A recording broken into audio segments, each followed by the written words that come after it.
सिराल आप घाटशिला में पले बड़े हैं और जन्म भी वहाँ पे है। और Niranjan, you are from Lohata.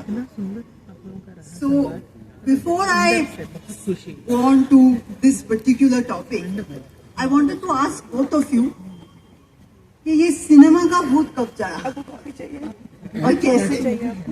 Niranjan, you want to go first? पहले तो हम लोग मतलब हमारे घर से ऐसा था कि हम डॉक्टर बने, पर हम उसके बाद फिर हम कॉलेज जब क्या बोले तैयारी कर रहे थे हम लोग, तो उस वक्त क्या हुआ था कि 2 साल गुजर गया और हमको समझ में नहीं आया कि मेडिकल में होगा कि नहीं होगा। तो मैंने चुपके से मास कॉम का एक भर दिया था फॉर्म और उसमें मेरा सिलेक्शन हो गया था। फिर मुझे थोड़ा क्या बोलते हैं, थोड़ा कन्विंस करना पड़ा घर पे कि मास कॉम पढ़ना है, उसमें जर्नलिज्म करना है, क्योंकि सेकंड ऑप्शन मैं ढूंढ रहा था कि और क्या मेरा इंटरेस्ट है। तो मैं जर्नलिज्म का मेरे अंदर एक्चुअली पहले भूत सवार हुआ था। उसके बाद फिर जब मैं वहाँ पढ़ने गया मास कॉम, तो फिर धीरे धीरे समझ में आने लगा कि शायद वो मुझे नहीं करना है। मास कॉम में बहुत सारी चीज़ें होती हैं, तो आपका एडवर्टाइजिंग है, आपका पीआर है, तो इस तरह की दूसरी चीज़ें भी थी, पर इन सब में मेरा बहुत ज़्यादा मन नहीं लग रहा था। तो वहीं पर मास कॉम पढ़ते वक्त हमें वर्ल्ड सिनेमा इंट्रोड्यूस किया गया। तो वहाँ पे मैंने वो सारी फिल्में देखी जो आमतौर पर हमें नहीं देखने को मिलती। तो जैसे आनशान आंडलू या अकीरा कुरोसावा की फिल्में, ड्रीम्स देखा मैंने, रोशोमोन देखा। रोशोमोन बहुत इंपॉर्टेंट फिल्म है, उसमें डिफरेंट पर्सपेक्टिव से एक ही स्टोरी को, मतलब एक ही इंसिडेंट को 3-4 लोग अपने पर्सपेक्टिव से बताते हैं। तो वो सब काफ़ी इंटरेस्टिंग लगा। एंटोनियोनी की भी फिल्में हमने देखी। तो थोड़े हमने यूरोप के गांव नहीं देखे थे, हमने जापान के गांव नहीं देखे थे।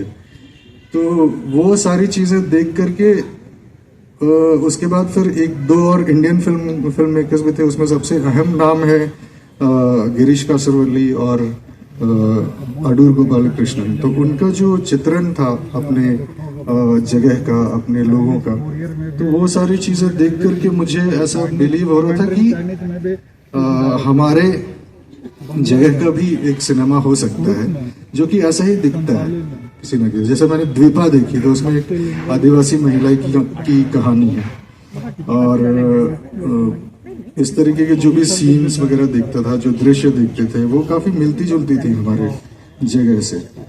तो फिर उस टाइम पे थोड़ा कॉन्फिडेंस आया कि हमारा भी एक सिनेमा हो सकता है। उससे पहले हमने सिर्फ बॉलीवुड देखा था और हॉलीवुड में वही फास्ट एंड फ्यूरियस, मैट्रिक्स, ये सब देखा हुआ था। तो हमें बहुत ऐसे दूर की चीज़ ही लगती थी। तो वहाँ पर मुझे थोड़ा समझ में आया कि फिल्म करना चाहिए, और करते करते फिल्म में थोड़ा इंटरेस्ट जगा। उसके बाद फिर जब प्रोजेक्ट्स होते हैं तो करते वक्त जो सेटिस्फैक्शन, जो एक खो जाना जैसा होता है ना, कि वो कुछ बनाते वक्त आप खो जाते हैं, पूरी दुनिया से कट जाते हैं, आपको न खाने पीने की भी सुध नहीं होती, और सिर्फ वही चीज़ कंप्लीट करने में लग जाते हैं। और जब वो करके एक सेटिस्फैक्शन मिलता है और उस पर फीडबैक्स मिलते हैं, then you make it better.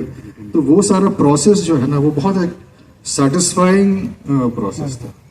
In the sense वो अंदर तक क्लीन करने वाला प्रोसेस लगा मुझे। तो वहीं से मुझे फिर लगा कि ये जो सारा कुछ मिलजुल करके मेरे सामने जो एक सिनेमा का जो पहले दूर की चीज टाइप चीज लगती थी, वो जब अंदर घुसी मेरे अंदर, तो मुझे बहुत उस टाइम पर ही मुझे लगा कि मुझे सिनेमा ही करना है। यही एक चीज है जिसमें मैं दुनिया भूल जाता हूँ। तो फिर वहीं पर मुझे कीड़ा पकड़ा और फिर मैंने फिल्म स्कूल्स ट्राई किए। और मेरा उससे पहले मैं यहाँ पे झारखंड में श्री प्रकाश जी के यहाँ पे काम किया।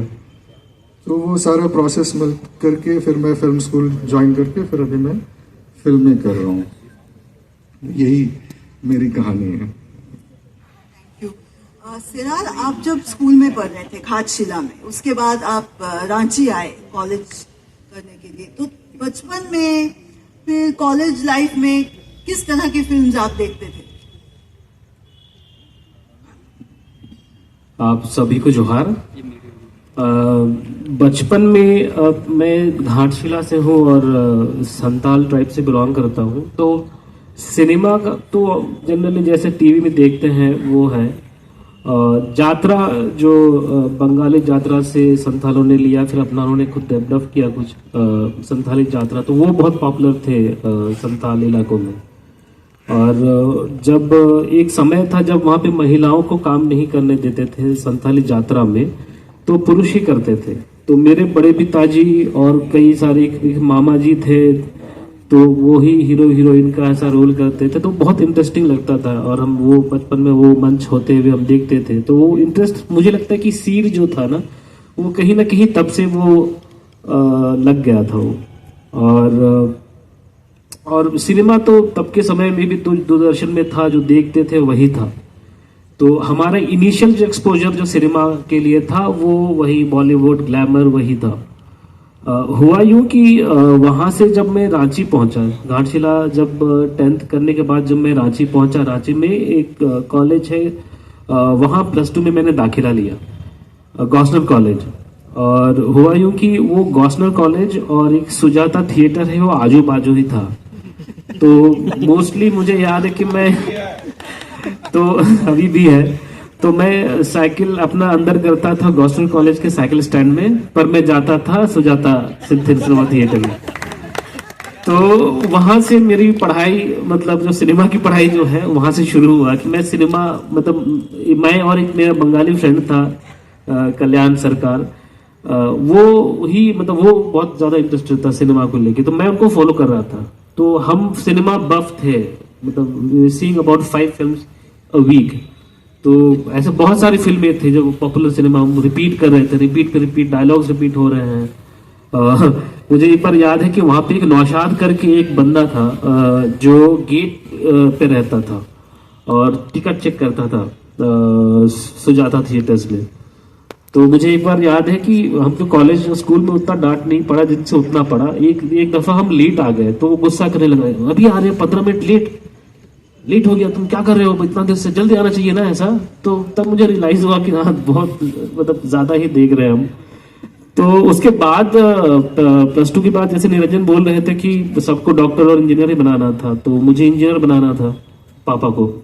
और मुझे मालूम था कि मैं नहीं बन पाऊंगा, मतलब वो उनको धोखे में थे। मैं तो क्लियर था कि ये मेरे लिए तो नहीं है, एकेडमिकली भी मैं ऐसा नहीं था और प्लस मुझे जाना भी नहीं था ऐसा। पर फिर भी 1-2 साल मैंने उसमें गंवाए।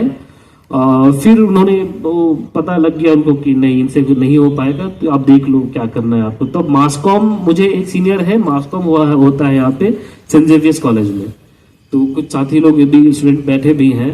वो हम 2nd या 3rd बैच थे, वहां पे एक सीनियर ने बताया कि यहाँ पे फिल्म स्टडीज करके एक सेमेस्टर में होता है।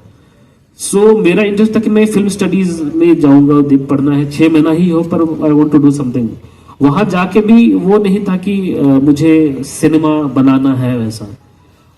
पढ़ाई के दौरान ही ये हुआ कि एक 2 सज्जन, मतलब गुरु जो है हमारे, उनसे मुलाकात हुई, बीजू टोप्पो और मेघनाथ जी। और उन्होंने देखा कि इसको इंटरेस्ट है सिनेमा में, तो they invited me to the organisation, Akhra नाम का ऑर्गेनाइजेशन उनका, वहां पे उन्होंने इनवाइट किया। और वहां पे वही एक जगह है जहां पे मुझे मैं एक फिल्म मेकर बन सकता हूँ, वो मुझे एक ताकत मिली। और वो डॉक्यूमेंट्री फिल्म मेकर्स हैं, बहुत डेडिकेटेड डॉक्यूमेंट्री फिल्म मेकर्स हैं। और उनका फिल्म जो क्रू होता था वो 3-4 लोगों का ही होता था। वो जिस शिद्दत से, जिस ईमानदारी से कहानी बोल रहे थे, ट्राइबल आदिवासी कहानी बता रहे थे थ्रू डॉक्यूमेंट्रीज, वो अलग लेवल का था। मतलब मैं अभी FTI से आ रहा हूँ, मुझे अभी भी लगता है कि मैं उनके जैसा अभी कमिटमेंट, जिस ईमानदारी से वो बोल रहे हैं, मेरे में अभी तक नहीं है। तो वहां से मुझे एक सिनेमा बनाने की जो ताकत मिली वहां मिली। तो मैं कई हद तक, उनके पास सिनेमा का भंडार था, वर्ल्ड सिनेमा का। और ये इम्पैक्ट जैसे निरंजन जी ने बताया, मैं दोबारा नहीं बोलना चाहूंगा, उनका इम्पैक्ट जो है ना बहुत ज्यादा रहा। कि अब वहां पे फिर हमको पता चला कि रीजनल सिनेमा हम बातें करते थे वहां पे। अखड़ा बेसिकली, अखड़ा एक शब्द है, ये आदिवासी शब्द है जिसका मतलब है एक गांव का जगह है जहां पे लोग आते हैं and they share the knowledge, और मीटिंग करते हैं, बातें करते हैं, डांस करते हैं। तो अखड़ा में ही डांस होता है, तो अखड़ा था वो। तो वहां पे बहुत सारे लोग आते थे, वहां चर्चाएं होती थी, झगड़े होते थे, हाँ, तो क्लैशेस ऑफ व्यू पॉइंट्स। तो वहां मैंने जाना कि सिनेमा जो अभी पॉपुलर सिनेमा है, वो उस पॉपुलर सिनेमा में हम क्यों नहीं है, या है भी तो हम जिंगालाला हुर ही क्यों कर रहे हैं। तो वो स्टीरियोटाइपिंग जो है वो क्यों है, उससे कैसे निकलना है, तो उस पर हमारी बातें होती थी। This was before me going to FTI। और इसके बाद मैं तो FTI गया, तो FTI तो obviously we were taught cinema. इसके बाद हम फिल्म बना रहे हैं, and this is my journey till now. यार, So both of you are from two of the most premier film institutions of India. आपके पहले स्कूल सुजाता थिएटर, और वहां से आप सीधा पहुंच गए FTII Pune. And you studied in Calcutta Satyajit Ray Film and Television Institute. And both of you specialized in direction. So how did the experience of FTII for you and SRFTI for you cement your desire to make the kind of films that you are making now? How were those student years, and tell us a little bit about the process of becoming trained filmmakers.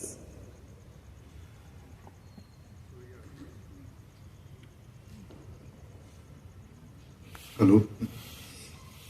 तो SRFTI में जब हम पढ़ रहे थे तो एक बहुत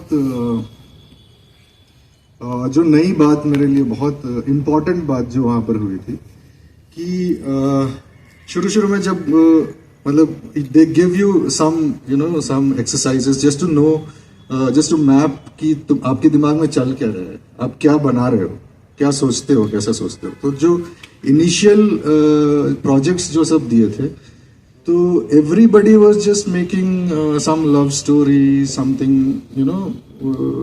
वेरी सिंपल स्टोरीज, जो हम बॉलीवुड में ही ज्यादातर देखते हैं। उस तरह की चीजें छोटे छोटे 5 मिनट की या 2 मिनट की ऐसे बना रहे थे। तो उस टाइम पर हम लोगों को सारे फैकल्टीज ने घेरा इस चीज को लेकर के कि क्या आप करण जौहर हो, क्या आप फरहान अख्तर हो, क्या आप जोया अख्तर हो। तो हमने कहा नहीं। तो ऐसा क्यों कह रहे हैं वो लोग, क्योंकि उन्होंने कहा कि देखो तुम लोग जो कॉपी कर रहे हो ना, जो बना रहे हो, they are actually copies of what these names जिनका नाम लिया मैंने, they are already doing in the industry. And वो लोग अपनी जगह से फिल्म बना रहे हैं, उनका वैसा ही परिवेश है, वैसी दुनिया देखी है, और उसको थोड़ा एग्जैजरेटेड लेवल पे लेकर के फिल्में बना रहे हैं। तो वो अपने जगह से बना रहे हैं, they are born into that kind of world, and from there they are imagining things, and उनका जो बेस लेवल है वो वहां पे है, वो वहां से सोच रहे हैं। आपका क्या बेस लेवल है, आपको वहां से सोचना है। तो ये जो चीज है कि आप कहाँ से आ रहे हो, आप कौन हो, आपकी दुनिया क्या है, आपने क्या जिंदगी देखी है, क्या लाइफ जिया है, वहां से आपको स्टोरी बताने के लिए आपको प्रेरित किया गया। तो ये मेरे जिंदगी में उससे पहले मैं काफी लंबे समय तक एक चीज से जूझ रहा था कि अपने आप को नहीं ढूंढ पाना, और उस चीज को लेकर के मैं बहुत अपने कल्चरल आइडेंटिटी को लेकर के काफी डिस्कम्फर्ट फील करता था, और मैं रिवील नहीं करता था काफी जगहों पर कि मैं कौन हूँ, मैं कहाँ से आ रहा हूँ। तो जब SRFTI में जाता हूँ, वहां पर मुझे वो कॉन्फिडेंस दिया जाता है कि आप जो हो वही सही है, वही दुनिया आपको दिखानी है। तब फिर वहां पर से जब इस तरीके का बढ़ावा मिलता है, तो फिर मैं फिर अपने चारों तरफ देखने लगता हूँ। फिर मेरे अंदर वो जो कॉन्फिडेंस आया कि मैं अपनी कहानी कह सकता हूँ, अपनी दुनिया, अपने गांव की कहानी कह सकता हूँ, वही रास्ते, वही रात दिन, जिस तरीके के, जैसे हम लोग क्या बोले, जैसे वहाँ पर जैसे एक कुछ इंसिडेंट होता था हमारे यहाँ की लाइट नहीं होती थी, तो पूरे रात जो है वो हम आसमान में तारे देख करके बिताते थे। ऐसे उसके बारे में बात करते थे, ऐसे रेत में लेट करके या ऐसे ही खुले आंगन में लेट करके चटाई में। तो उस तरीके की चीज़ें जो है, मोमेंट्स जो है लाइफ में, वो सब आप सिनेमा में लाने के लिए प्रेरित किया जाता था। तो और हमें बताया जाता था कि यही this is called original image, कि आप अपने परिवेश से अपनी कहानियां या इमेज जो है वो दिखाते हैं। तो ये एक बहुत बड़ा ये मतलब उसकी वजह से क्या हो गया कि मेरा उससे पहले क्या था कि मेरा एकेडमिक परफॉर्मेंस जो है कॉलेज में और स्कूल में, because I was not very comfortable about myself, तो वो काफ़ी डाउन हो गया था, as in I was not doing very well academically. But the moment ये चीज़ मेरे लाइफ में हुई तो एकेडमिकली भी आई एक्सेल। एंड बहुत मतलब मुझे फॉरेन ट्रिप्स वगैरह, एक्सचेंज प्रोग्राम्स वगैरह में भेजा गया। तो बहुत इस तरीके का माहौल रहा फिल्म स्कूल में, जो मतलब एक तरह से हमें वो पंख लग गए वहाँ पर ओरिजिनल इमेज देने का। I think that is the job of a film school और एनी आर्ट स्कूल, कि किसी को अपने इमेजेस प्रोजेक्ट करने का मौका दिया जाए और उसके लिए प्रेरित किया जाए। Seral, was it also in FTII where you could own your identity? हाँ बिल्कुल है, जैसे मैं बिल्कुल निरंजन से जैसे बोल रहे हैं वैसा ही हुआ। मैं चूँकि यहाँ से रांची से ही मैं वहाँ पे गया था, और Ranchi was the culture and politically बहुत चार्ज्ड जगह हुआ करता था, है भी अभी भी। तो इतना तो मुझे समझ था कि मैं मतलब जब जा रहा था मुझे मालूम था कि कंटेंट क्या है, कहानियाँ क्या है। बस वहाँ जाके मुझे समझ में आया कि एक्चुअली आपकी फॉर्म में किस फॉर्म में आपको काम करना है। तो वो कंटेंट एंड फॉर्म वहाँ पे जाके सीखा वहाँ पे। और कई बार हम बात करते हैं ना कि लिटरेचर के बारे जैसे बात करते हैं, तो वहाँ पे ज़्यादातर बंगाल के, केरला के मोस्टली स्टूडेंट्स आते थे, और वो काफ़ी अपने लिटरेचर से बहुत ज़्यादा रूबरू रखते थे, और हिस्टोरिकली कल्चरली भी बहुत रिच थे वो, और लिटरेचर बहुत पुराना था उनका। तो इन बिटवीन कोर्स में मुझे एक दफ़ा एक सीनियर से मेरी बात हो रही थी, तो वो बोले कि मैं ऐसे ही बैठ के उन्हें बोला कि सबके पास लिटरेचर है और लिटरेचर से सिनेमा आया, वो सब आया। तो मैं जब उनसे बात कर रहा था मैंने बोला कि अपर हैंड है, मतलब आपके पास तो लिटरेचर है, मेरे पास नहीं है। तो उन्होंने बहुत अच्छा बोला मुझे कि नहीं कैसे बात कर रहे हो, तो तुम्हारे पास ओरल हिस्ट्री है, तुम्हारे पास ओरल कहानियाँ हैं, मिथ्स हैं, मतलब वो तो तुम्हारा लिटरेचर है ना तुम्हारा। तो देन मैंने फिर और डीप डाइव करना मैंने शुरू किया कि क्या है हमारे मिथ्स में, क्या है हमारे ओरल लिटरेचर में, कितना काम हुआ है, हमारे ओरल गानों में कितना काम हुआ है। तो वहाँ से एक बहुत बड़ा चेंज आया वहाँ से, कि मैं और ज़्यादा चीज़ों को देखने लगा कि हमारे पूर्वज, हमारे जो एल्डर्स हैं वो क्या बता के गए हैं, क्या बोल रहे हैं। और वहाँ पे एफटीआई में एक बहुत ही शानदार चीज़ ये होती थी, इवन एसएफटी में भी है वहाँ पे, कि आप वहाँ पे यू कैन नॉट बी, आप चीटिंग नहीं कर सकते वहाँ पे ना। आप कुछ भी वहाँ फिल्म बना रहे हो तो आप वहाँ पे पकड़े जाओगे, और योर सीनियर्स और यार आपके जो कंटेम्प्रेरीज होंगे वो आपको नहीं छोड़ने वाले। तो आप कोई भी फिल्म बना दो जिसमें आप झूठ दिखा दो, आप डिसऑनेस्टी दिखा दो वहाँ पे, तो वो तो नहीं छोड़ने वाले। तो वो जगह जो है ना, वो आपको बहुत निर्दयी है अगर वो क्रिटिसिज्म के लिए कि आप क्या कर रहे हो, you not true to your story, you not true, आप क्या कर रहे हो, जिस जगह से आए हो वहाँ की कहानी नहीं बता पा रहे हो, तो आपका डिस्कनेक्ट है, कल्चरल डिस्कनेक्ट है, क्यों है उसमें, मतलब बहुत कुछ वो बातें थी। तो वो सब चीज़ मुझे लगता है कि वो अदर देन जो कैंपस, मतलब अदर देन जो क्लासरूम, जो हमारी क्लासेस होती थी, अदर देन दैट जो वहाँ जो माहौल होता था और हमारे साथ जो बाकी जो मेरे क्रिएटिव टीम मेंबर्स थे उनका बहुत बड़ा रोल होता था। तो वो बेसिकली एक कम्युनिटी ये लर्निंग ही था वो, जो बाकी जगह है मुश्किल है मिलना। तो वो एक स्टैंडर्ड तो बिल्कुल आपको देता है वो। एक और चीज मैं ऐड करना चाहता कि हम लोगों को मतलब हजारों तादाद में, मतलब हजारों की तादाद में फिल्में उपलब्ध होती थी। तो मैं फिल्म स्क्रीनिंग कमेटी में मतलब उस पे मेरा कब्जा रहता था। तो मेरे हिसाब से फिल्में काफी लंबे समय तक ऐसा हुआ कि मेरे हिसाब से ही फिल्में सब लोग देखते थे। तो एक लंबे समय तक, क्योंकि मुझे कल्चरल रेफरेंसिंग का बहुत, जैसे उन्होंने बताया कि हमारा हिस्ट्री नहीं है, इन द सेंस साहित्य नहीं था उस वक्त, रिटन हिस्ट्री नहीं था, या रिटन साहित्य नहीं था।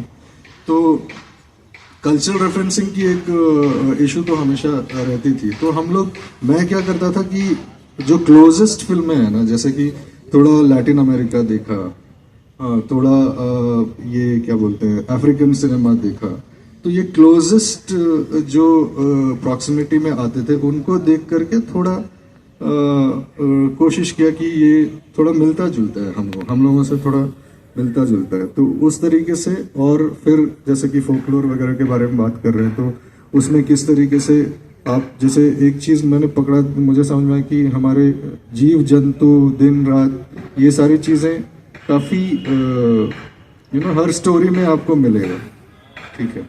तो हर स्टोरी में मिलता था। तो हमारे फिल्मों में भी वो चीज़ आप देखिएगा कि किसी ना किसी तरीके से ह्यूमन इंटरेक्शन के अलावा भी किसी और स्पीसी से इंटरेक्शन हो रहा है। तो वो सारी चीज़ें आपको दिखेंगी हमारे फिल्म में। और एक चीज़ मैं ऐड करना चाहूँ तो ये मतलब वहाँ पे जाके, मतलब मेरी फिल्म हुई या निरंजन की फिल्म हुई और बाकी लोग जो यहाँ से गए हैं उनकी फिल्में और बाकी जो बाहर के लोगों ने हमारे लिए फिल्में बनाई, उस पर आप स्टार्क डिफरेंस देख सकते हैं।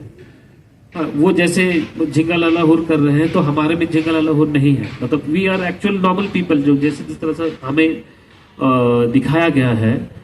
तो वो आपको स्टार्क डिफरेंस नजर में आएगा कि हम क्या बना रहे हैं और वो क्या बना के गए हैं। मतलब ऐसे नाम नहीं लेना चाहिए कि अभी भी बहुत लोग जो फिल्म बना रहे हैं, कुछ फिल्म आ भी रही हैं, उसमें आप फिल्म देख सकते हैं कि वो कैसी फिल्में बन रही हैं। तो ये जो स्टीरियोटाइपिंग, ये सिर्फ अभी के नहीं है, ये बहुत सालों से चल रहा है। पहले आपने जिसे कहा वो शालीमार के जमाने से, और हाल ही में जो हो रहा है कि सिर्फ फिल्मों में नहीं पर ओटीटी में, ये जो एक रीजन है, मैं क्लब नहीं करना चाहती हूँ, पर अलग अलग जो स्टेट्स है, झारखंड या बिहार या यूपी, एक तरफा रिप्रेजेंटेशन हो रहा है कि वहाँ का अंडरवर्ल्ड या माफिया या वायलेंस या बहुत ही क्रूड लैंग्वेज। तो आपको क्या लगता है कि इस स्टीरियोटाइप से मेन स्ट्रीम को कैसे बचाया जाए? संभव है? आपने मुझे कहा फोन पे कि मेन स्ट्रीम से आपका कोई उम्मीद नहीं। मुझे नहीं उम्मीद है मेन स्ट्रीम से। बेसिकली मेन स्ट्रीम से ऐसा है कि हम लोग बात ही कर रहे थे कि वो इतना बर्डन है उनके पास कि प्रोड्यूसर का पैसा लगा हुआ है तो उनको बेचना है, और ऑडियंस को जो पसंद आएगा वो बेचेगा उसको। और ये मतलब हमारी जैसे बात हो रही थी कि रिस्पॉन्सिबिलिटी भी है ना, कि कोई अगर फिल्म अगर गलत रिप्रेजेंटेशन हो भी रहा है और वो सक्सेस हो भी रहा है, तो फिल्म मेकर्स के ऊपर जो ओनस आता है, या तो जो गालियां उनको मिलनी चाहिए, क्या वो दर्शक को नहीं मिलनी चाहिए? ये दोनों तरफ से है ना। तो मैं जो बना रहा हूँ उससे प्रॉब्लम आपको सबको है, लेकिन वो फिल्म कमा रही है करोड़ों में, फिर उसका क्या मतलब हुआ? ऑडियंस का भी बिल्कुल मैं वही ऑडियंस का ही ज्यादा रिस्पॉन्सिबिलिटी, क्योंकि जो प्रोड्यूसर्स है वो बिल्कुल ही ऑडियंस को ही दिमाग में रख करके फिल्में बना रही हैं। उनके दिमाग में जो भ्रांतियां हैं लोगों के बीच में, उसी को बार बार रीइंस्टेट किया जाता है। ये हर किसी इसमें एक लंबा दौर रहा जिसमें किस तरीके से महिलाओं को रिप्रेजेंट किया गया सिनेमा में, और या ट्रांसजेंडर्स, या फिर आप भाषा के हिसाब से देखें तो आप क्या बोलते हैं, ये साउथ जो Indian, the part of India which is in the south, उनके बारे में उनका कैसा रिप्रेजेंटेशन किया गया, या फिर फॉर अगर इधर पे देखें तो बंगालीज को किस तरीके से रिप्रेजेंट किया जाता है। उसी तरीके से अगर आप देखें तो जो हिंदी बॉलीवुड इंडस्ट्री है, वो यूपी को भी एक्चुअली यूपी बिहार को भी मिस रिप्रेजेंट ही कर रहा है। मेरी बात हुई थी, एक फिल्म मेकर है, मैथिली फिल्म मेकर नितिन चंद्रा, उनसे बात हो रही थी कि ये स्टीरियोटाइप को लेकर के आप क्या सोचते हैं, ऐसा मैंने पूछा था उनसे। तो उनका ये कहना है कि मतलब उनसे बात करते हुए बात यही निकली कि ओरिजिनल जो भाषा है वो ब्रज है या फिर अवधी है। उसी तरीके से बिहार में आप देखिए तो मगही है, मैथिली है, अंगिका है, भोजपुरी है, ये सब भाषाएं हैं। तो ओरिजिनली ये सब भाषाएं हैं, लेकिन जो हिंदी जो आप बॉलीवुड में देख रहे हैं वो एक बिगड़ा हुआ रूप है और वो लाफेबल है और वो फनी है, इसीलिए वो बिक रही हैं। अदरवाइज उससे पहले की काफी समय पहले की आप फिल्में आप देखें, कुछ ही समय पहले की फिल्में आप देखें तो हिंदी का एक स्तर होता था। और कमर्शियल फिल्म इंडस्ट्री सिर्फ और सिर्फ जो है उसका एक ही रिस्पॉन्सिबिलिटी होता है कि किस तरीके से प्रोड्यूसर का पैसा वापस आए। तो ये जो प्रेशर के साथ फिल्म आप बना रहे हो, तो इसमें हमेशा ही आप वही इमेज या वही चीजें सुनाएंगे जो सबसे ज्यादा चल रही हैं। तो दर्शक जिसको सबसे ज्यादा पसंद कर रहे हैं, जिसको सबसे ज्यादा खा रहे हैं, वही चीज उसको खिलाई जाएगी। अगर आपको उम्मीद करनी है तो वो इंडिपेंडेंट सिनेमा से ही हो सकता है कुछ, और पर वो भी अगर चेंज करना है तो उसका भी एक लंबा प्रोसेस है। जैसे कि यहाँ पर ही झारखंड में ही देख लीजिए तो मीडिया में बहुत सारी बातें पहले नहीं आती थी आदिवासियों के लाइफस्टाइल या पर्व त्योहार या फिलॉसफी को लेकर के या स्पिरिचुअलिज्म को लेकर के, ये सब बातें नहीं आती थी। पर अभी रिसेंटली आप प्रभात खबर में आप देखेंगे माय माटी बोल के एक ये आता है, कॉलम आता है, एक पूरा पेपर आता है उसमें। फिर आपको प्रभात खबर में भी प्रभात खबर के अलावा आपको दैनिक भास्कर में भी काफ़ी कुछ आपको मिलेगा।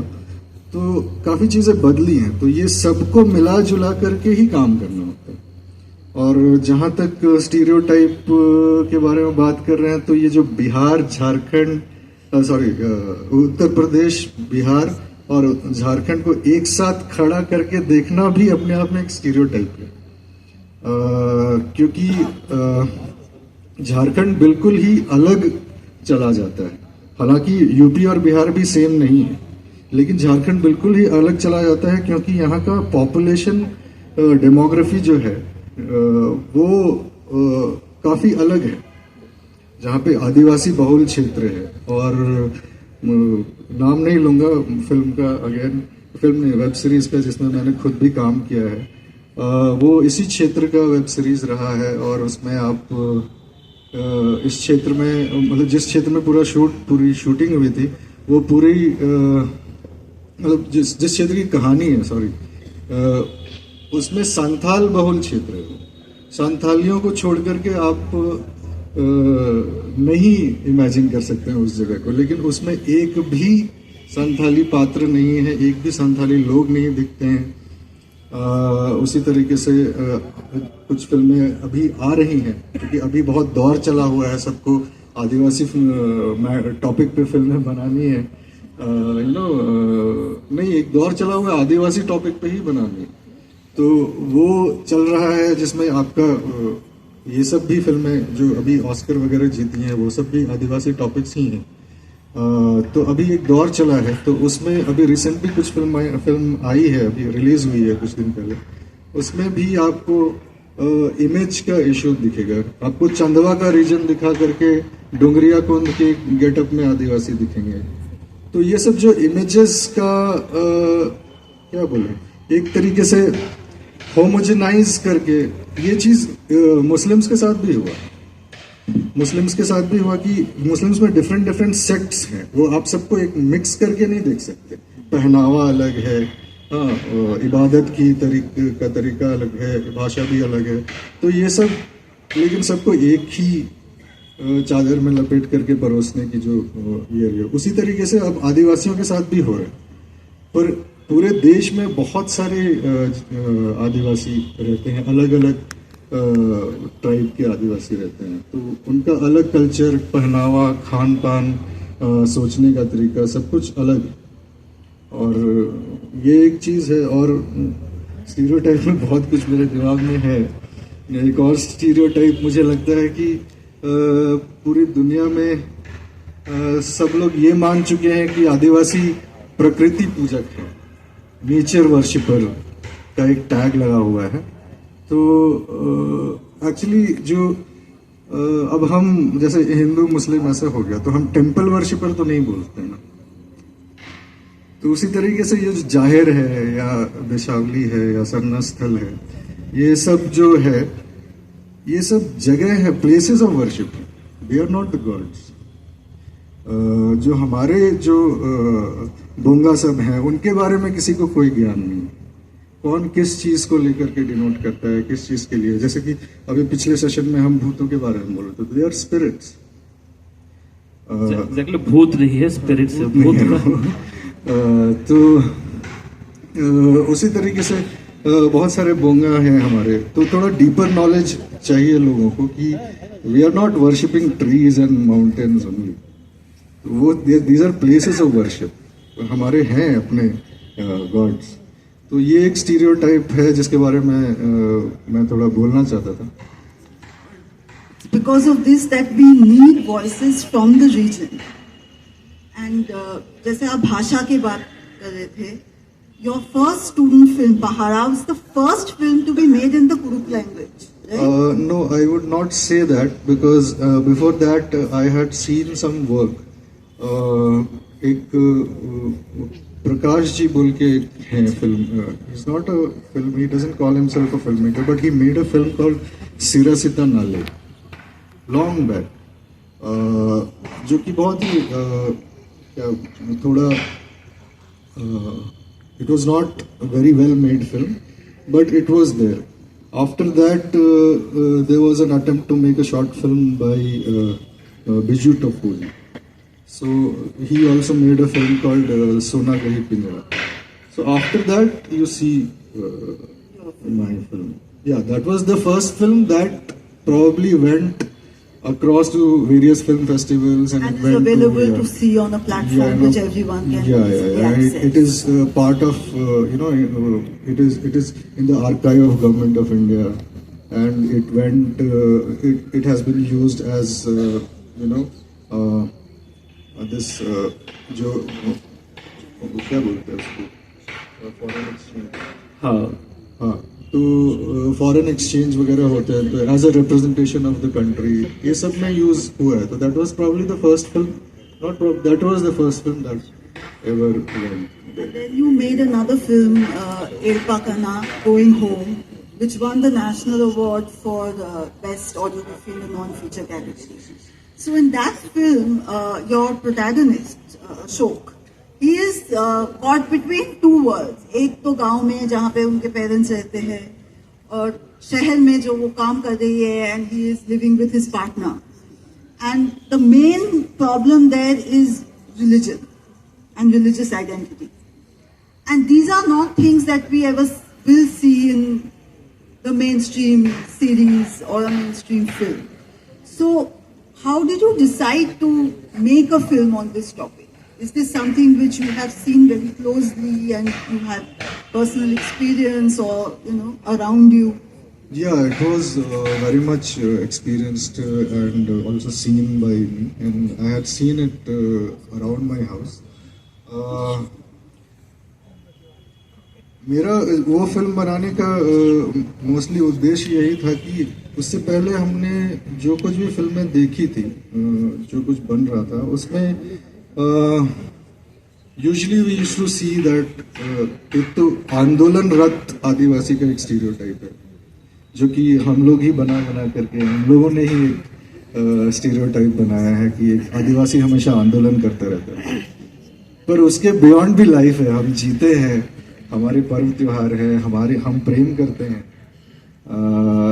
डरते भी हम हैं डरते भी हैं। जैसे अशोक डरते थे। तो माँ बाप है, ये सब जैसे ह्यूमन एक फॉर्म में ह्यूमन लाइफ जो है आदिवासियों का, वो मुझे कहीं भी नजर नहीं आता था। इनफैक्ट कहीं पे भी कोई भी फिल्म आप उठा के देखो तो एक तरीके का प्रोजेक्शन लगता था, as if there's a certain image which is getting projected instead of showing how things actually are.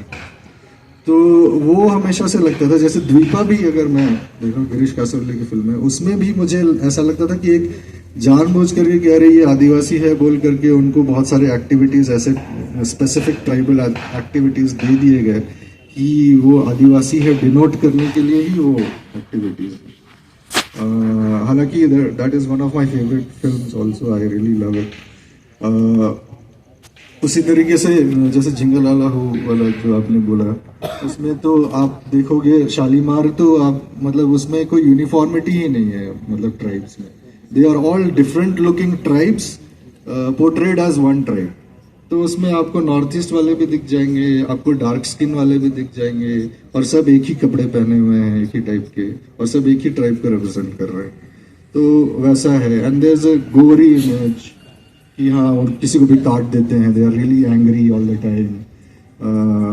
तो वो सब है।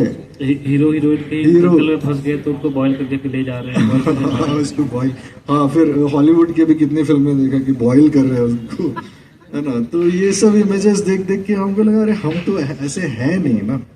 मैंने जो जिंदगी देखी है, मैंने तो नहीं देखा कि मेरे घर में कोई किसी को बॉयल कर रहे है या मैंने तो नहीं देखा कि किसी को भी हमने काट दिया, है ना।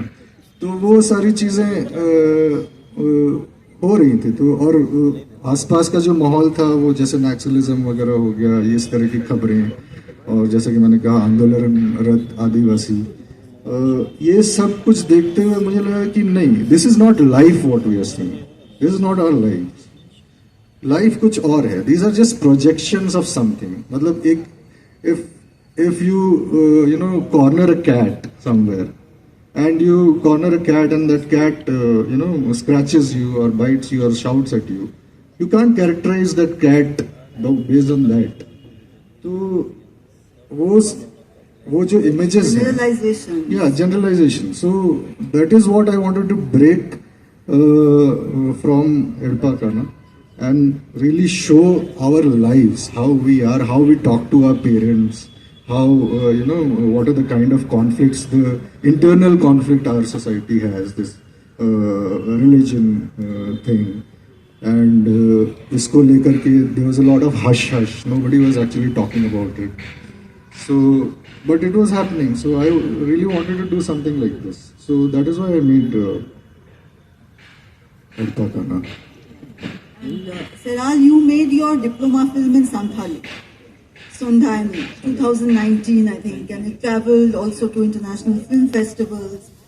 And then you got a fellowship from the India Foundation for the Arts to make a documentary on the history of Santhali films in India. So, ये जो जमाना है उसमें जैसे आप दोनों ने बताया, एंटरटेनमेंट यही चलता है। तो इसी जमाने में how important you think is documentation of regional cinema in our country? ये असल में इम्पोर्टेंट तो बिल्कुल है। मतलब अभी कोई फिल्म क्रैप भी है तो मुझे लगता है कि हिस्टोरिकली आप उसको 25-50 साल बाद देखोगे तो it is telling something about that time. तो और बिल्कुल वो अच्छी फिल्म नहीं बनी थी, ऐसा नहीं है। हिस्ट्री संथाली सिनेमा का बहुत पुराना नहीं है। उसको ट्रैक कर सकते हैं तो ट्रेस कर सकते हैं तो 30 साल तक दिखता है हमें, उसके पहले का दिखता नहीं है क्योंकि वो बहुत ही अनऑर्गेनाइज सेक्टर है। कोई फिल्म अगर वेस्ट बंगाल में बन रही थी तब के दिनों में तो वो झारखंड या आपको उड़ीसा नहीं पहुंच रही है, तो थोड़ा ऑर्गेनाइज ऐसा है नहीं। अब मैं जब रिसर्च कर रहा हूँ तो अब मुझे पता चल रहा है कि संथाली की पहली फिल्म जो है वो सारथी है, विच वॉज मेड अबाउट 1980 कुछ में बना था, और वो उड़ीसा में बना था। उनका नाम है कुछ हेबरम नाम है, नाम भूल रहा हूँ उनका। तो ये बहुत इम्पोर्टेंट हमारे लिए था कि वो मैं और निरंजन तो एक प्रिविलेज है ना कि हम एक इंस्टीट्यूशन में गए, वहाँ से सिनेमा सीख के निकले। जब तब के दिनों में जब फिल्में बन रही थी, उनका क्या ये था, वो कहाँ से फिल्में देख रहे थे। सिनेमा या टीवी जब नहीं था तो वो कहानी कहाँ से निकल के आ रही थी, वो सिनेमा कैसा था। बट अनफॉर्चुनेटली मैं फिल्म नहीं देख पाया। मुझे पोस्टर्स दिखे, कहानियाँ मिली लोगों के बारे, शूट करते हुए कैमरा में शूट करते हुए ऐसा दिखा वो, और कुछ टेप्स मिले VHS के जो अभी खराब हो चुके हैं, सॉइल टेप्स मिले। बट मैं इस चीज़ पे बहुत इंटरेस्टेड था कि मेरे लोग क्या बना रहे थे, है ना, कि नादारा नहीं है ना संथाली सिनेमा या ट्राइबल सिनेमा, खुद का कुछ है ही नहीं ना वहाँ पे। तो मैं चाह रहा था कि मेरे लोग जो मेरे पुराने जो फिल्म मेकर्स हैं वो क्या बना रहे थे, उनका इन्फ्लुएंस क्या था, उनका टेक क्या था। ठीक है, तो मुझे बहुत इंटरेस्टिंग ये एक चीज़ ये अच्छा लगा कि उनका जो हम बात करते हैं ना सोशल रिस्पॉन्सिबिलिटी जो है ना, मुझे लगा कि वो जो ऑर्थोडॉक्स थिंकिंग जो ट्राइबल समाज के बीच में है उसको काउंटर कर रहे थे। बाकी तो कहानियां में जो अवेलेबल है वो एक प्रेम पांडे करके हमारे एक फिल्म मेकर है, जमशेदपुर के हैं, अभी दुमका में रहते हैं वो। उनका एक फिल्म है हायरे अरिचली करके। तो बेसिकली हायरे अरिचली is crying against his complaining against his अरिचली, मतलब उसका कस्टम रिचुअल्स जो है, जो बैड जो बुरा जो कस्टम्स है जो समाज को अफेक्ट कर रहा था बुरी तरह से, उसके बारे में फिल्म बना रहा था वो। और अच्छा ये हुआ कि वो फिल्म बहुत पॉपुलर थी, मतलब पॉपुलर, और वो सेलुलॉइड में शूट हुई थी। और तब के ज़माने में हर एक सिंगल स्क्रीन थिएटर पे नहीं भी तो वो 1.5-2 महीना चली हुई, इतनी पॉपुलर थी और बहुत पैसे कमाए उसने। और मैं उनको पूछा भी कि ये कैसे हो पाया, मतलब आपने कोई संथाली कल्चर की मतलब कोई कस्टम्स के ऊपर फिल्म बनाया और उस पर लोगों का प्रतिवाद नहीं हो के लोगों ने एक्सेप्ट किया। तो बोलता हाँ मुझे भी मैं डर रहा था कि शायद लोगों का रिएक्शन क्या होगा, लेकिन ये कहानी मुझे बोलनी थी क्योंकि एक लव स्टोरी थी। तो एक लड़की का लड़का शादी नहीं हो सकता है क्योंकि उनमें कुछ मिथ्स थे कि ये इससे एक क्लैन वाला दूसरे क्लैन से शादी नहीं कर सकता, क्योंकि एक मिथिकल स्टोरी है कि जमाने पहले उनमें कुछ मारपीट ऐसा कुछ हुआ था, तो उसके चलते शादी नहीं होती। तो वो उसके अगेंस्ट कुछ ने बनाया तो लोगों को पसंद आया। तो एक चीज तो मुझे समझ में आया कि संथाली में अभी भी वो एक सॉलिडेरिटी है, वो भी है कि मैं अगर अपने संथालों के बीच में फिल्म बना के जा रहा हूँ, रिगार्डलेस ऑफ वो कितनी अच्छी है नहीं है, वो एक बार जरूर देखने आते हैं। तो वो मुझे एक रिस्पेक्ट में अभी अपने समाज को देखता हूँ कि वो जो सिनेमा है या लिटरेचर है एक रिस्पेक्ट के साथ, तो आदर के साथ तो देखती है वो। तो वो है। Before we take some questions from the audience, I want to ask both of you, आपने कहा कि ऑडियंस का भी रिस्पॉन्सिबिलिटी है कि एक नॉन मेन स्ट्रीम या एक रीजनल रिप्रेजेंटेशन की सिनेमा को वो लोग अपनाए और उसको भी इतना मतलब अटेंशन दे जो मेन स्ट्रीम को मिल रहा है। But I was reading I think one of your interviews in which you said that representation is very important, but it's also very difficult. You need funding, you need the right platforms. So do you think that the struggle is improving, or is the indie space also now being taken over by like certain yes. sections? The later part which you said was true. It's true. Hindi में भी एक hierarchy बन रहा है। उसमें है indie is not so indie actually. What has happened, what I am looking at is कि जिस तरीके से, because see दुनिया में डिस्क्रिमिनेशन के बहुत सारे बेसिस हैं, जैसे फॉर एग्जांपल जेंडर पे डिस्क्रिमिनेशन होता था, है ना। तो फिर महिला there are so much so less women film makers in the industry. So उसके लिए एक सिस्टम बनाया गया। पहले वुमेन फिल्म मेकर्स के लिए फिल्म फेस्टिवल्स बनाए गए, फिर उसमें चाहे जैसे भी फिल्में होती होंगी उनको वहाँ पे दिखाया गया। देन उसके बाद फंडिंग वेन्यूज़ बनाए गए। उसी तरीके से LGBTQI में वैसा हुआ। So I am just waiting for the day जब देश में या दुनिया में आदिवासी या ट्राइब्स को लेकर के भी इस तरीके के कोई वेन्यूज़ होंगे, जबकि if you go to Australia में फंडिंग वेन्यूज़ हैं फर्स्ट नेशंस को, अबॉरिजिन्स को, कनाडा में भी हैं, आपको यूएस में भी सनडांस में आपको women film indigenous women film maker को आपको वो फंड करते हैं। तो उसी तरीके से इंडिया में भी वो करना मुझे लगता है बहुत ज़रूरी है। अदरवाइज जो नॉट सो इंडी जिसको मैं बोल रहा हूँ वो अभी जिस तरीके से क्या बोलूं, जैसे एक कल्चर जैसे मैंने बोला थोड़ी देर पहले कि एक ट्रेंड चल रहा है आदिवासी स्टोरीज को सिनेमा में लाने का, तो वो लोग बनाएंगे जिनको वो फर्क नहीं पड़ता कि वो किस तरीके से रिप्रेजेंट कर रहे हैं, उनको वही फर्क पड़ता है कि किससे उनका मनी रिटर्न आएगा। तो उन लोगों से भी मेरी एक्चुअली दरख्वास्त है कि वैसे लोग भी हैं तो कम से कम get your facts right, get the images right. If you want to make a film which has a strong tribal Adivasi image like the Dongriya Konds, then make a story about them. Don't make it, you distribute it all over the country and, you say that this is what Adivasi image is.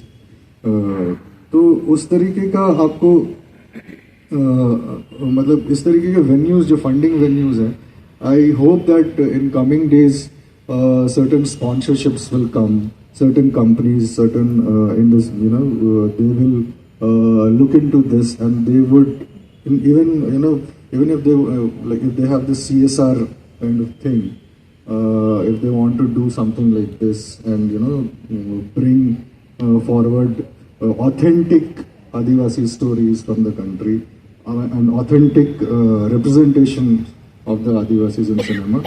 If they want to felicitate, they should be doing it because there are countries which are doing it. तो मतलब मैंने बोला कि बिल्कुल ये responsibility audience पे होनी चाहिए, लेकिन उससे ज़्यादा फिल्म मेकर पे भी होनी चाहिए, आउटपुट पे होनी चाहिए। मतलब मैं इसलिए बोल रहा हूँ कि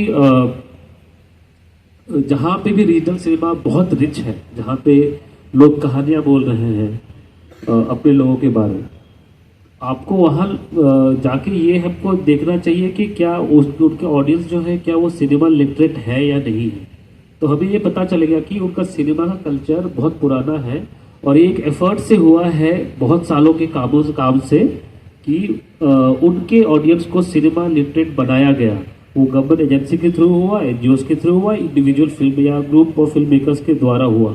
तो वो काम जो है ये हमको, निरंजन को, हमारे और भी फिल्म मेकर्स हैं वो साथ मिलकर हमको करना चाहिए, कुछ कर भी रहे हैं।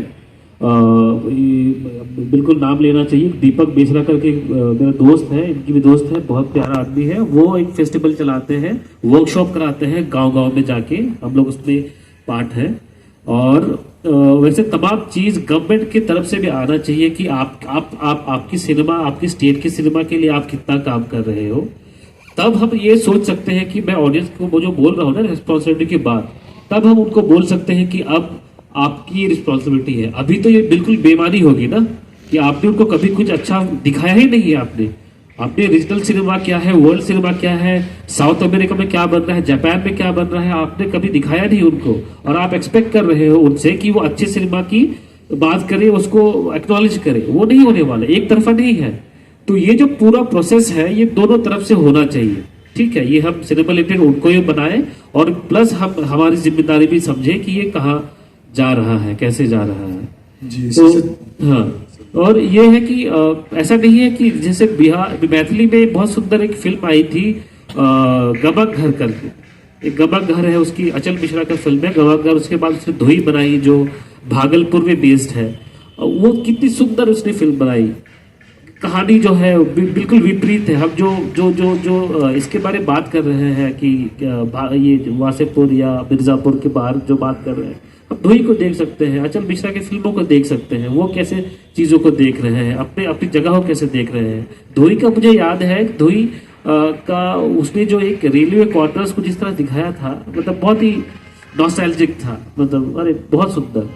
तो उस तरह की फिल्में बनाने के लिए पर यह है कि गवर्नमेंट की एजेंसीज को भी आगे आने चाहिए, जहां पे प्रोड्यूसर का दबाव ना रहे कि आपको पैसा वापस देना है मुझे, है ना, कि आप फिल्म मेकर को प्रेशर में रखोगे कि मुझे पैसा वापस आप दिलाना ही आपको, तो ऑब्वियसली वो फिल्म मेकर वैसे ही निकल। मैं कभी भी सोचता भी हूँ कि अगर किसी फिल्म मेकर को पैसों का या फंड्स का या प्रोड्यूसर का दबाव नहीं रहा, will he make the same film? अगर उसको दिल से बोला जाए कि देखो तुम कुछ भी बना लो, तुमको 2 करोड़ फिल्म पैसा दे रहा हूं मैं, कुछ भी बना लो, तुम्हारी मर्जी, दिल से बना लो, will he make the same film जो वो बना रहा है? और विल बी डिफरेंट, बिल्कुल डिफरेंट होगा ना, ऑब्वियसली होगा। तो ये चीज है, मतलब इससे ये जो स्टीरियोटाइपिंग है इससे बाहर निकलने के लिए बहुत सारे काम है, इंडिविजुअल लेवल पे, सोसाइटी लेवल पे, गवर्नमेंट एजेंसीज के द्वारा भी ये बिल्कुल करना चाहिए। झारखंड में है नहीं, मतलब अनफॉर्चुनेटली मतलब नहीं है झारखंड में। हम लोग जब से फिल्म स्कूल से निकले हैं या उससे पहले भी गवर्नमेंट ने मुझे नहीं लगता कि ऐसा कुछ आयोजन किया हुआ। एक आध हो रहे हैं, लिटरेचर के साथ सिनेमा को डाल दिया जाता है ना, साइड ऐसा डिश जैसा, बट सिनेमा के लेके ऐसा जरूरी काम ऑनेस्टली कुछ किया जा रहा है वैसा मुझे तो नहीं दिख रहा है ऐसा कुछ। बहुत काम करना बाकी। एक चीज और मैं बस ऐड करना चाह रहा था, जो हम लोग आपस में बात कर रहे थे कि एक तो ऑडियंस की लिटरेसी के, सिनेमा लिटरेसी के बारे में बोल रहे थे, एक लिटरेसी हमारे जो फेलो फिल्म मेकर्स है यहाँ पर और इस रीजन में, उनके लिटरेसी को लेकर भी हमें थोड़ा ध्यान देना पड़ेगा, क्योंकि कंटेंट जो उठा रहे हैं लोग, जैसे रिसेंटली एक फिल्म आई थी नासूर बोल करके, वो डायन प्रथा ये सब के बारे में थी। तो कंटेंट लोग बहुत रीजनल सिनेमा में काफ़ी सुंदर कंटेंट उठा रहे हैं, लेकिन वो कैसे 1.5 घंटे या 2 घंटे फिल्म इतने लंबी चलेगी, कैसे बनाएंगे उसको, वहाँ पर थोड़ा प्रॉब्लम हो रहा है। तो ये जो लिटरेसी के बारे में, जैसे दीपक बेसरा के बारे में वो बता रहे थे कि बारीपदा में दीपक बेसरा जी वहाँ पर वर्कशॉप्स करा रहे हैं यूनिवर्सिटीज के साथ मिलकर के। उसी तरीके से यहाँ पर भी हो सकता है, झारखंड में हो सकता है कि यूनिवर्सिटीज कुछ ऐसे वर्कशॉप्स कराएं जिसमें फिल्म मेकर्स आएँ, कुछ दिन बिताएं और कुछ मतलब ओरिएंटेशन हो लोगों का, कुछ अच्छी फिल्मों के बारे में बात हो, कोई सीन कंस्ट्रक्शन के बारे में बात हो। ये सारी चीज़ें जो नेटिग्रिटीज ऑफ मेकिंग अ फिल्म जो है, उसको लेकर के कभी भी झारखंड में कुछ नहीं हुआ अभी तक, and we are still hoping कि ऐसा कुछ होगा। और ये सब अरेंज करना मुझे लगता है बहुत ज़रूरी है, so that as an industry Jharkhand में एज एन इंडस्ट्री फिल्म की ग्रोथ हो पाए, ढंग से ग्रोथ हो पाए। वरना फिर इधर उधर बस हम हाथ मारते पाएंगे, अच्छा कंटेंट है लेकिन हम उसको कुछ ढंग से कुछ कर नहीं पा रहे हैं। तो ये वाले सिचुएशन को भी टैकल करना हम लोगों को बहुत जरूरी है। कंटेंट, क्राफ्ट और प्लेटफॉर्म, तीनों चीज एक साथ हमको ध्यान देना पड़ेगा। ऑडियंस में से कोई है जो कुछ पूछना चाहते हैं? We have time for 2 or 3 questions. या जोहार, मेरा सवाल है कि जो सो कॉल्ड मेन स्ट्रीम में आदिवासियों का मिस रिप्रेजेंटेशन मूवीज या वेब सीरीज में देख रहे हैं, या जो स्टेरियोटाइप किया जा रहा है, क्या फिल्म मेकर्स या राइटर्स इग्नोरेंट हैं, उनको पता नहीं है कि आदिवासी लाइफ स्टाइल क्या है, या फिर वो जानबूझ के ये ऐसा दिखा रहे हैं, या ऑडियंस की ऐसी डिमांड है कि नहीं मुझे आदिवासी देखना है तो वो डोंगरिया कौन जैसा स्ट्रॉन्ग इमेज ही आए, या जो एक स्टेरियोटाइप ऑडियंस देखना चाह रही है उसको देखते हुए फिल्म मेकर्स बना रहे हैं? आपने सारे जवाब खुद ही दे दिए। वो सारी चीजें जो भी आपने बोला, उसमें से एक भी चीज ऐसा नहीं है जो कि नहीं है। ये सारी चीजें अप्लाई होती हैं, और ये सब चीज से निकलने का एकमात्र तरीका यही है कि जो यहाँ के लोग हैं, जो ओरिजिनली जिस जगह से बिलोंग करते हैं, वो ऑथेंटिक सिनेमा बनाए, चाहे छोटा ही क्यों ना हो, लो बजट ही क्यों ना हो, वो बनाए, ताकि जो दुनिया में मतलब इन द प्लेटफॉर्म्स जहाँ पर भी अगर कोई ढूंढे कि इस क्षेत्र की ऑथेंटिक सिनेमा क्या है, तो वो कहीं ना कहीं आपकी फिल्म से टकराएं और वो देखें कि ऑथेंटिकली तो ये ऐसा दिखता है। ये जो दुनिया जहान है या यहाँ पर जो चित्रण किया गया है वो ज़्यादा ऑथेंटिक है, ना कि जो पॉपुलर सिनेमा। पॉपुलर सिनेमा में तो वही चलेगा जो मतलब एग्जिस्टिंग भ्रांतियाँ जो लोगों के मन में काफ़ी लंबे समय तक ये सब चल। जैसे आप इंडिया तो छोड़ ही दीजिए, आप वेस्ट में जाइए, आप यूएस में भी कितना समय लगा ब्लैक्स को अपना स्टीरियोटाइप ब्रेक करने में। लास्ट जो हम लोगों को याद है, D.W. ग्रिफिथ की एक फिल्म थी, उनका नाम है birth of a nation. Birth of a nation 1915 में बनी थी। तो वो अब्राहम लिंकन के असैसिनेशन को लेकर के फिल्म है। उसमें आप देखिएगा चित्रण कितना गलत किया गया है ब्लैक्स का। तो वहाँ से लेके 1915 से लेके अभी तक वो लोग स्ट्रगल कर रहे हैं। जैसे धीरे धीरे एक्सेप्टेबल इमेज में आप क्या देखते हैं? एक नैनी होती है, मोटी सी होती है, जो सेक्सुअली अट्रैक्टिव नहीं होगी, जो अट्रैक्टिव नहीं होगी। ये सारी चीज़ें हो रही हैं और धीरे धीरे ब्लैक्स को एक्सेप्ट करने के लिए वो लोग मिक्स्ड रेस को अपना रहे हैं। जैसे आपकी मतलब स्पाइडरमैन देखा हो आप लोग ने, ज़ेंडाया उसमें है, तो सब मिक्स्ड रेस को अभी अपना रहे हैं। तो पूरी अभी भी उनका ट्रांजिशन नहीं हुआ। तो इस तरह की चीज़ें यहाँ पर भी हैं। जो लोग भ्रांतियाँ लोगों के मन में हैं उसी को परोस करके दिखाया जाएगा, क्योंकि आप अपने ऑडियंस को गलत नहीं बोलना चाहते ना। आप नहीं बोल सकते कि भाई तुम गलत हो। अगर उनको गलत भी बोलना है, जैसे कि कुछ फिल्में उत्तर प्रदेश वगैरह की फिल्में हैं, जैसे बॉलीवुड में ही आई आयुष्मान खुराना की कुछ फिल्में ले लीजिए, तो वो पहले एक फॉर्मूला है उनका कि पहले वो वैलिडेट करते हैं ऑडियंस को कि आप जो सोच रहे हो, आप जिस चीज़ पे हंस रहे हो, जिसका मजाक उड़ा रहे हो, वही सही है। उस पर पहले हंसाते हैं, उसके बाद फिर वो चेंज कराते हैं। तो लेकिन तो यही चीज़ है कि आपको पहले वैलिडेट करना पड़ता है कि आप आप जिस तरीके से सोच रहे थे एक गंजे आदमी के बारे में, काले आदमी के बारे में, या एक नपुंसक मतलब क्या बोलते हैं उसको, बेटर वर्ड, या इम्पोर्टेंट आदमी के बारे में, तो पहले दे विल वैलिडेट योर जो भी भ्रांतियां हैं, उसके बाद फिर आपको उसको चैलेंज करवाते हैं। तो ऑडियंस के साथ प्रोड्यूसर्स जो है पंगा नहीं लेना चाहते। तो वो ये जो भ्रांतियां जो है वो चेंज करने में सभी का हाथ होना चाहिए। वो साहित्य भी उसमें लगता है, उसमें समाचार पत्र भी लगते हैं, न्यूज़पेपर्स भी लगते हैं। हम लोग आपस में किस तरीके के बात करते हैं, किस तरीके के जोक्स क्रैक करते हैं, क्या हम ज़्यादातर जिस तरीके के रील्स हम एक दूसरे से शेयर करते हैं वो किसके ऊपर हंसा जा रहा है।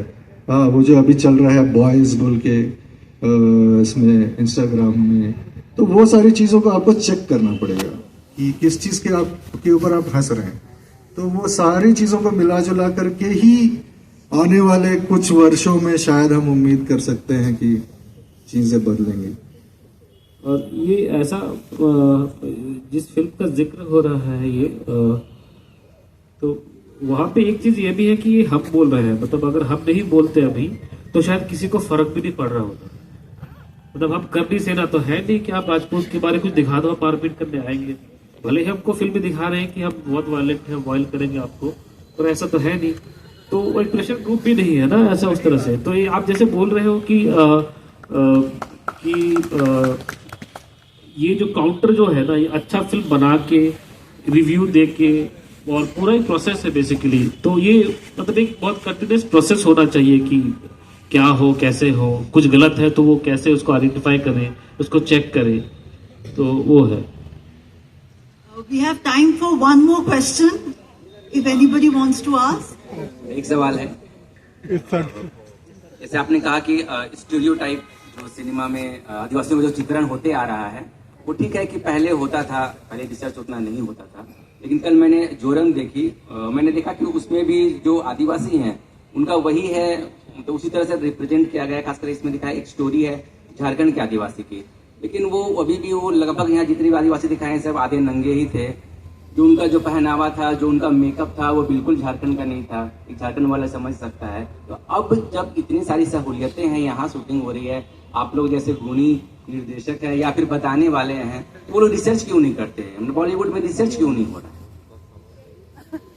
सबसे पहले हम बॉलीवुड को रिप्रेजेंट नहीं करते हैं, ये बात भी बताना बहुत जरूरी है। By choice I did not go to Bombay, क्योंकि मुझे पता है वहाँ पे क्या होता है और किस तरीके का लाइफस्टाइल है और कैसे मुझे वो शहर पूरा बदल करके रख देगा। 1 महीने रहा था मैं वहाँ पर, तो मुझे समझ में आ गया कि ये जो भाग दौड़ वाली जिंदगी है कि सुबह उठो और ट्रेन में चढ़ो, धक्के खाओ, ये जो जिस रिदम में जो शहर चल रहा है, तो वो सिचुएशन है। तो इसीलिए मैं नहीं गया और पूरा अपने आप को, सिर्फ आपका बायोलॉजी भी बदलता है, आपका सोचने का तरीका सब कुछ बदल देता है, आपका सेंस ऑफ टाइम सब कुछ बदल देता है एक शहर। तो इसीलिए मैं उधर नहीं गया। दूसरी बात, आपके पॉइंट पे आता हूँ कि ये जो रिसर्च क्यों नहीं हो रहा है, ये जो चीज़ है, इस बारे में जो हमारे फिल्म मेकर्स हैं वो कहीं ना कहीं कोताही ज़रूर बरत रहे हैं, तभी ये चीज़ इस तरीके की चीज़ें हो रही हैं। या तो उनको सही कांटेक्ट नहीं मिल पा रहा है, या तो वो कोशिश ही नहीं कर रहे कि वो जानना है, वो चीज़ें जाननी है डीपर लेवल पे, या फिर वो जो सवाल, मतलब जो इससे पहले जो सवाल था वही चीज़ है कि या तो उनको वही चीज़ परोसना है जो कि लोगों के दिमाग में पॉपुलर इमेजेस हैं। तो लास्ट टाइम आपने जो बृहद पूरे देश में और दुनिया में इंडियन ट्राइब्स का जो एक इमेज निकला था, वो डोंगरिया कोंद का ही था। वो डोंगरिया कोंद आपका उड़ीसा के आदिवासी हैं जो नियमगिरी में रहते हैं। तो वो ग्लोबल प्लेटफॉर्म पे उसका उनको कहा जा रहा था कि अवतार से कंपेयर किया जा रहा था। अवतार बोल के फिल्म जो आई थी जेम्स कैमरन की, तो वो सिचुएशन को कंपेयर किया जा रहा था। तो ग्लोबली जो इमेज बैठ गया है, तो उसी चीज़ को भुनाने की कोशिश की जा रही है और लोगों के दिमाग में वो जो भूखे नंगे इधर उधर जिनके पास पॉवर्टी का जो इमेज है, जो गरीबी का इमेज है, वही भुनाया जा रहा है। तो इसको ठीक करने के लिए आपको जो फिल्म मेकर्स हैं उनको ज़्यादा से ज़्यादा टाइम बिताना पड़ेगा यहाँ पर। ऐसा नहीं हो सकता कि आप कहीं घूम करके आए किसी दूसरे प्रदेश में और आप वही इमेज को कहीं और चिपका दिए। और यहाँ के जो शोधकर्ता हैं, यहाँ पे जो लोग हैं, यहाँ का जो इंटेलिजेंसिया है, जैसे कि यहीं पर हमारे टाटा लिटरेरी मीट, ये झारखंड लिटरेरी मीट में ही कुछ लोग आपको मिल गए होंगे जो डीपर लेवल पर आदिवासी लाइफ को व्यक्त कर रहे हैं, बता रहे हैं, वो इमेज दिखा रहे हैं। उन लोगों को रेफर करना, हमें प्रॉब्लम नहीं है कि बाहर के लोग आकर के फिल्म बनाएं, ठीक से बनाएं, ये हमारी प्रायोरिटी है। क्योंकि जिनके पास, हमें ज़्यादातर इस चीज़ को लेकर के हमारी चिंता है कि हमारा नैरेटिव किस तरीके से जा रहा है या हमारा रिप्रेजेंटेशन किस तरीके से हो रहा है। तो ये जो रिसर्च का मामला है, ये बॉलीवुड में, वो बॉलीवुड की फिल्म वो इंडी ही है जिसके बारे में आप बोल रहे हैं, वो इंडी ही लेवल पे थी, अभी वो रिलीज हो रही है, पर वहाँ पर भी रिसर्च की कमी है। तो इन लोगों को आकर के हम लोगों से पूछना, जैसे कभी कभी क्या होता है कि आपके कैरेक्टर्स भी जिनका आपने कास्टिंग किया है वो एक जगह के नहीं लगते। वो जो कुछ बातें कर रहे हैं, जो डायलॉग्स बोल रहे हैं, वो हर कोई अलग अलग जगह के एक्सेंट में बात कर रहा है। तो ये सारी चीज़ें, निटिग्रिटीज, ये जो छोटी छोटी चीज़ें हैं, नुआंसेस हैं, ये सब थोड़ा ध्यान देने वाली चीज़ है। और इसके लिए लोकल लोगों का सहारा लिए बिना अगर फिल्म बनती है तो फिर इसी तरीके की चीज़ें होंगी। और लोकल लोग जो काम कर रहे हैं फिल्मों में, जिस फिल्म का आपने नाम लिया उसमें लोकल लोग काफ़ी काम किए, उनकी जिम्मेदारी बनती है कि अगर स्क्रिप्ट में ऐसा प्रॉब्लम है या फिर उसको फिल्माते हुए अगर आपको कुछ दिख रहा है कि कुछ अजीब सा हो रहा है जो कि गलत रिप्रेजेंट कर रहा है, तो वो आप बोलिए, आपको वो बोलना पड़ेगा। जैसे अभी थोड़ी देर पहले सराल जी भी बोल रहे थे कि जो हम लोग अभी बोल रहे हैं तो आपको पता चल रहा है बहुत सारे लोगों को। तो जब भी इस तरह की चीज़ें होंगी उसके बारे में आप बोलिए, लिखिए। आपके पास सबसे बड़ा टूल है सोशल मीडिया, उसके बारे में लिखिए, रिव्यूज़ खुद से दीजिए।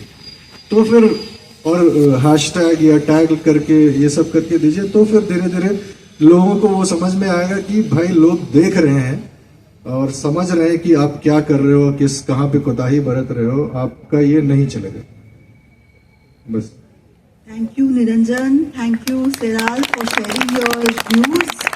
And we hope that in the near future there will be many more voices and trained filmmakers who can break through the clutter before we can tackle stereotypes head on. Thank you once again. We have a very short musical presentation to conclude this evening's program.